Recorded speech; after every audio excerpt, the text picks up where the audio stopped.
नमस्कार, बहुत स्वागत है किस्मत कनेक्शन और मैं हूं आपके साथ शैलेंद्र पांडे। वैवाहिक जीवन एक ऐसा पड़ाव है जिंदगी का जो जिंदगी को संपूर्णता की तरफ ले जाता है, लेकिन अगर इसमें कोई मुश्किल आ जाए, कोई दिक्कत आ जाए तो क्या होता है? ये वैवाहिक जीवन नर्क के समान हो जाता है। ज्योतिषीय व्याख्या कहती है, एस्ट्रोलॉजी कहती है, ज्योतिष कहता है कि बड़े सारे ग्रह होते हैं जो अलग अलग तरह की मुश्किलें आपकी मैरिटल लाइफ में, आपके वैवाहिक जीवन में पैदा करते हैं। कौन से होते हैं वो ग्रह और अलग अलग ग्रहों की क्या भूमिका होती है आपके वैवाहिक जीवन को खराब करने में, जानेंगे वैवाहिक जीवन के विलेन ग्रह कौन से हैं। लेकिन सबसे पहले जानेंगे आज का गुड लक। अगर आप अपने बुजुर्गों के, अपने बड़ों के नियमित चरण स्पर्श करते हैं तो इससे आपका जुपिटर अर्थात बृहस्पति मजबूत होता है और इससे आयु, विद्या, यश और बल की प्राप्ति होती है। तो अपने बड़ों से, अपने बुजुर्गों से हमेशा सम्मान पूर्वक पेश आइए, उनका सम्मान करिए, उनके साथ श्रद्धा से पेश आइए, तो निश्चित रूप से आयुर्विद्या यशो बलम, आयु, विद्या, यश और बल की प्राप्ति होगी। सबसे पहले जानते हैं उस ग्रह के बारे में जो वैवाहिक जीवन टूटने में सबसे बड़ी भूमिका अदा करता है। उसका नाम है शनि। वैवाहिक जीवन के टूटने में सबसे बड़ी भूमिका शनि निभाता है। अगर शनि का संबंध विवाह भाव से होगा या विवाह के ग्रह से होगा तो विवाह तो भंग होगा ही होगा, निसंदेह होगा, विवाह टूटने की नौबत आ जाएगी। शनि अगर विवाह भंग करने का कारण होगा तो इसके पीछे घर के लोग जिम्मेदार होंगे। अमूमन शनि घर के लोगों को प्रवोक करता है कि आप ऐसा करो जिससे विवाह टूट जाए, घर के लोगों को विलन बना के शादी तोड़ देता है। और जब यहां पर संबंध टूटता है ना तो उसमें बहुत समय लगते हैं। शनि वाला जो संबंध टूटता है बहुत टाइम लग जाता है विवाह टूटने में, विवाह के खराब होने में। अगर शनि की वजह से वैवाहिक जीवन में समस्या आ रही है तो क्या करना चाहिए? ऐसी दशा में भगवान शिव को रोज सुबह जल अर्पित करेंगे। साथ ही साथ हर शनिवार को लोहे के बर्तन में भरकर सरसों के तेल का दान करेंगे। अगर आप ये नियमित रूप से करना शुरू करें तो बहुत हद तक शनि का जो प्रभाव आपके वैवाहिक जीवन पर है वो समाप्त होगा। दूसरा कौन सा ग्रह है और उसका वैवाहिक जीवन पर क्या निगेटिव प्रभाव है ये समझेंगे, लेकिन फिलहाल मेष, वृष और मिथुन राशि का हाल।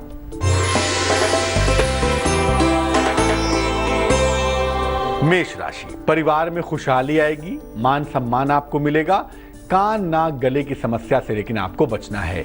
शुभ रंग पीला और भाग्य 69%।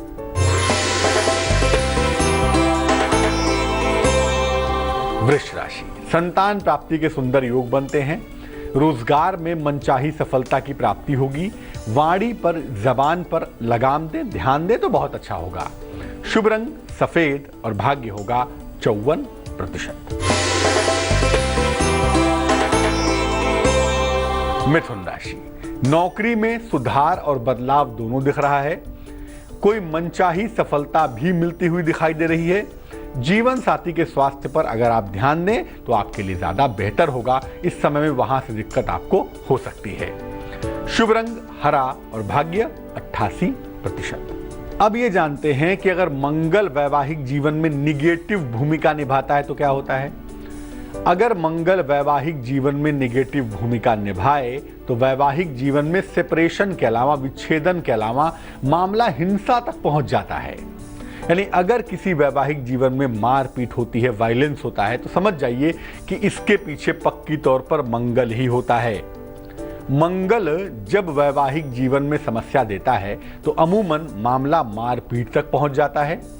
इसमें वैवाहिक संबंध विवाह के बाद बहुत जल्दी खराब हो जाते हैं। 1-2 महीने में ही चीजें खराब हो जाती हैं, चीजें बिगड़ जाती हैं। इसमें मामला कोर्ट कचहरी तक भी तुरंत पहुंचता है।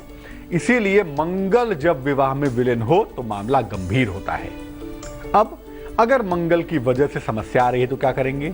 एक तो मंगलवार का उपवास रखिए, दूसरा मंगलवार को निर्धनों को मीठी चीज का दान करिए और तीसरा लाल रंग का प्रयोग कम से कम करिए। ऐसा करने से मंगल की जो निगेटिविटी है बहुत हद तक दूर हो जाएगी। अब जानते हैं कर्क, सिंह और कन्या राशि का हाल।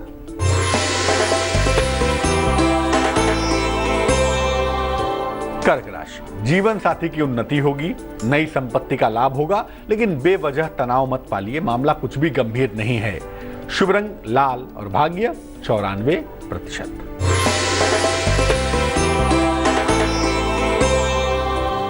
सिंह राशि, वाद विवाद से आपको बचना है, उच्चाधिकारियों के साथ तनाव से भी बचेंगे, धन खर्च पर ध्यान दे तो बहुत अच्छा होगा। शुभ रंग सफेद और भाग्य होगा 83%।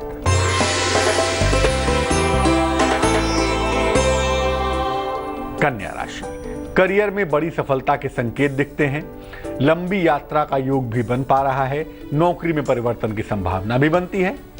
शुभ रंग आसमानी और भाग्य होगा 51%। अब बात करते हैं राहु केतु की कि अगर राहु केतु आपके वैवाहिक जीवन पर निगेटिव असर डाल रहे हैं, वैवाहिक जीवन के विलेन हैं, तो क्या होगा?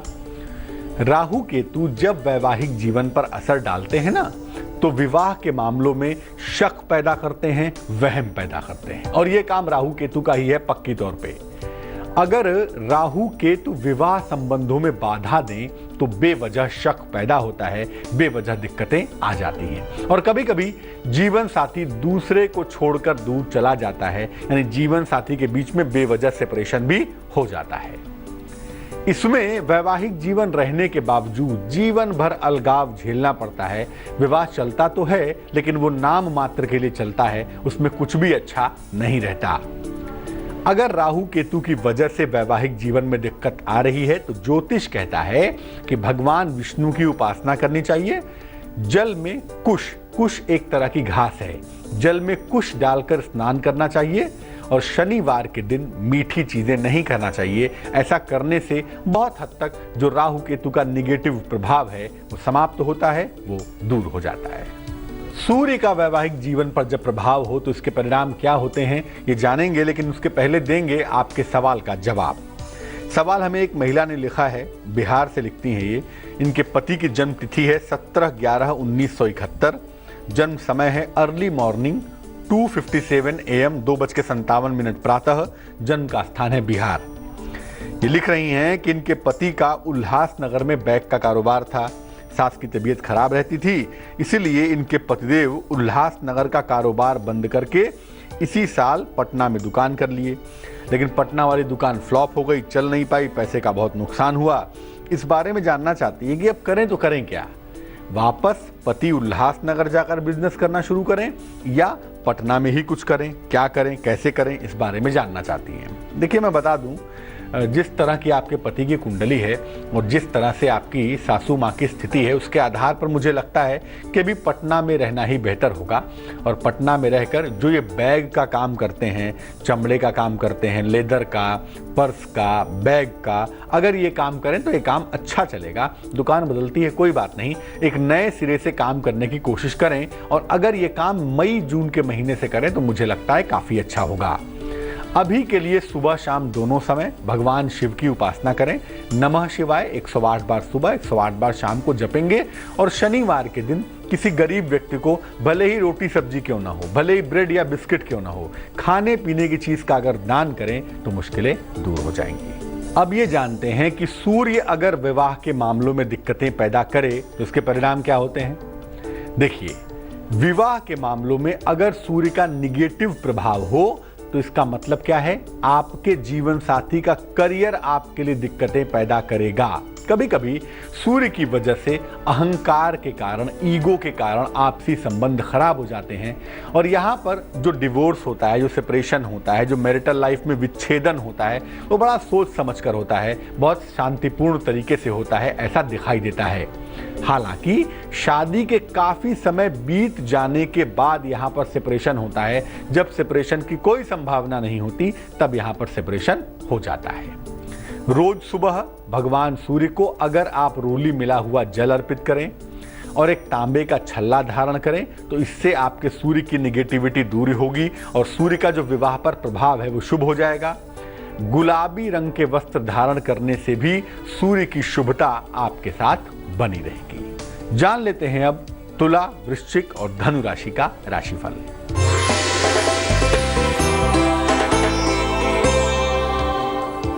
तुला राशि, आकस्मिक धन मिलता हुआ दिखता है। आपके तमाम रुके हुए काम बनेंगे। संपत्ति क्रय कर सकते हैं, ये संभावना बन पा रही है। शुभ रंग सिल्वर यानी चांदी जैसा रंग और भाग्य होगा 78%।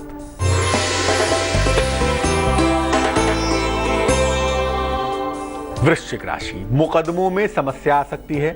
मुकदमों के मामले में लापरवाही ना करें तो ज्यादा बेहतर होगा। लिखा पढ़ी में सावधानी आवश्यक है। अनावश्यक तनाव नहीं पालेंगे। शुभ रंग भूरा और भाग्य 88%।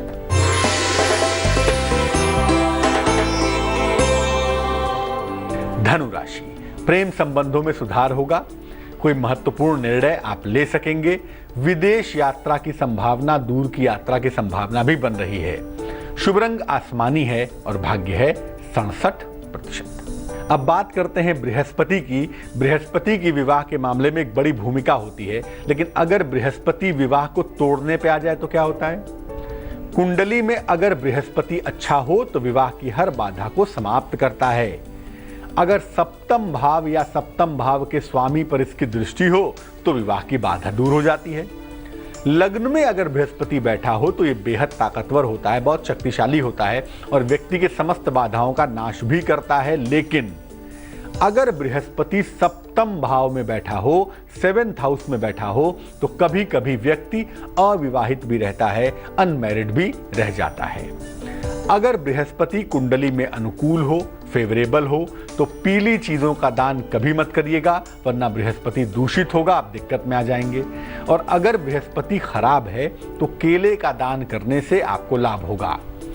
अगर बृहस्पति के कारण विवाह हो ही ना पा रहा हो तो ऐसी दशा में विप्रोचित सेवा करिए, यानी विद्या का दान करिए। ऐसा करने से आपका बृहस्पति बेहतर होगा। और अगर बृहस्पति बेहतर होगा तो वैवाहिक जीवन में अगर इसकी वजह से कोई दिक्कत है तो वो दिक्कत दूर हो जाएगी। अब ये जानते हैं मकर, कुंभ और मीन राशि वालों का वक्त कैसा चल रहा है।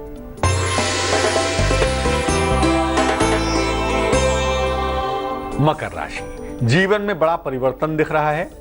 कोई भी बड़ा निर्णय लेने के पहले जरा सा सोचिए समझिए और तब निर्णय लीजिएगा। स्थान परिवर्तन के सुंदर योग भी बन पा रहे हैं। शुभ रंग होगा धानी और किस्मत की होगी मेहरबानी 54%।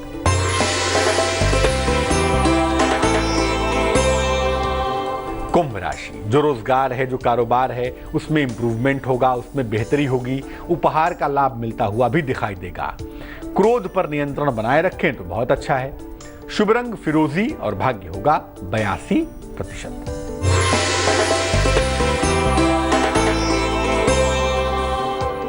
मीन राशि, रुका हुआ धन आपको प्राप्त होगा। मान सम्मान की प्राप्ति भी आपको यकीनन होगी, लेकिन भगवान अपने सेहत का बहुत ध्यान रखें तो अच्छा है। शुभ रंग आपका मोव कलर होगा और भाग्य होगा 97%। अब जानते हैं शुक्र के बारे में। अगर शुक्र वैवाहिक जीवन को खराब करने पे आमादा हो जाए या वैवाहिक जीवन में दिक्कतें पैदा करे तो क्या होता है? देखिए, पहले आपको बता दूं कि बिना शुक्र के विवाह या पारिवारिक सुख की कल्पना की ही नहीं जा सकती, हो ही नहीं सकता भाई। अगर शुक्र कमजोर है तो वैवाहिक जीवन खराब होगा। और अगर शुक्र पर पाप ग्रहों की दृष्टि हो या शुक्र आपकी कुंडली में खराब हो, बुरा हो, तो वैवाहिक संबंध टूट जाता है और बहुत बुरी तरह से टूटता है। अगर वैवाहिक जीवन के लिए शुक्र जरा भी अच्छा है, थोड़ा भी अच्छा है, तो व्यक्ति को जीवन में विवाह का सुख देर सवेर रोते गाते मिल ही जाता है, जिंदगी चल ही जाती है। अगर शुक्र कुंडली में अनुकूल हो तो शुक्र की वस्तुओं का दान मत करिएगा, क्योंकि ऐसा करने से आप अपने वैवाहिक जीवन में जो हार्मनी है, जो सुख है, उसको खराब करेंगे। और अगर कुंडली में शुक्र खराब है तो शुक्र की वस्तुओं का दान करना चाहिए आपको। जैसे सफ़ेद चीज़ है, चावल है, खीर है, सफ़ेद मिठाई है, सुगंधित चीज़ें हैं, इनका दान करने से फ़ायदा होगा। और याद रखिए, अगर शुक्र खराब है तो हीरा कभी मत पहनिएगा, वरना वैवाहिक जीवन में दिक्कतें आएंगी। और भगवान शिव की उपासना करने से शुक्र संबंधी हर समस्या का समाधान होता है, ऐसा देखा गया है। तो कुंडली के विलेन ग्रह कितने भी हों, कोई भी हों, लेकिन थोड़ी सी बुद्धि के साथ और थोड़ी सी सद्भावना के साथ अगर भगवान की कृपा हो आपके ऊपर तो आप हर मुश्किल से बाहर आ सकते हैं। इसीलिए इस संभावना को समझिए और कोशिश करिए कि जब तक विवाह चल जाए तब तक आपके लिए बेहतर होगा। चलिए अब जानते हैं क्या है आज की सलाह। अगर आप ऑफिस में अपने बॉस को हमेशा खुश रखना चाहते हैं तो क्या करेंगे? घर से निकलते समय आम तौर पर मीठी चीज खानी चाहिए। मीठी चीज खाकर अगर आप निकलेंगे तो जिस काम के लिए निकलेंगे उसकी संभावना भी अच्छी हो जाएगी, वो काम भी बनेगा और साथ ही साथ आपके बॉस के साथ, अपने उच्चाधिकारी के साथ जो तालमेल की स्थिति है, जो संबंधों की पोजीशन है, वो काफी बेहतर हो जाएगी। तो आज के लिए किस्मत कनेक्शन में बस इतना ही। कल फिर हाजिर होंगे ग्रहों की कैबिनेट के साथ। कौन सा ग्रह राजा और कौन सा ग्रह मंत्री होने जा रहा है आने वाले संवत में, ये बात करेंगे। फिलहाल मुझे दीजिए इजाजत।